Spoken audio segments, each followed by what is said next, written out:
Section 12.3, we are going to discuss proving that triangles are congruent, and we're going to start with the side angle side congruence theorem.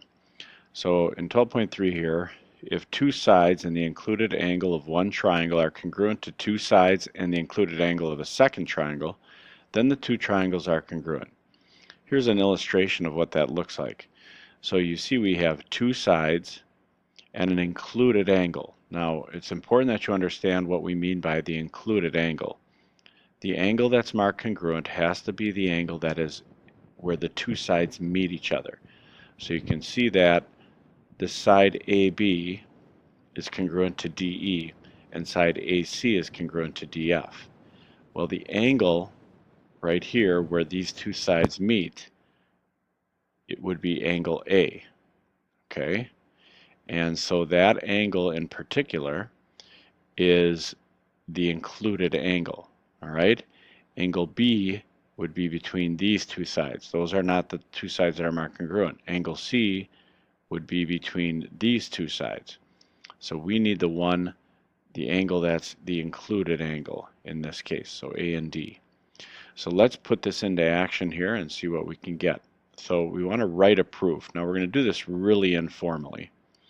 And first, whenever you're asked to write a proof, you're going to be given information and they're going to ask you to prove something. So in this case, they're telling you BC and DA are congruent, and oftentimes that'll be marked on the figure. If it's not, mark it yourself, but we do see that BC and DA are marked congruent. They're also letting us know that those two lines are parallel, and that's also marked by these little arrows. So in order to prove that these two triangles are congruent, ABC and CDA, so ABC, that's this triangle, and CDA is this triangle. To prove they're congruent, I need to know at least three things are congruent. Okay? Well, what else on these two triangles is congruent? Well, I know that they share a common side that goes down the middle here. Side CA on this triangle ABC has to be congruent to side CA on triangle CDA because they both share that side. So I'm going to say AC, the segment, is congruent to itself. And remember, last section we said when we say something is similar or congruent to itself, we're using the reflexive property. Okay? Now the other thing I know is that because these lines are parallel and this AC acts as a transversal, I know that alternate interior angles are congruent. So this angle down here has to be congruent to this one here because these lines are parallel.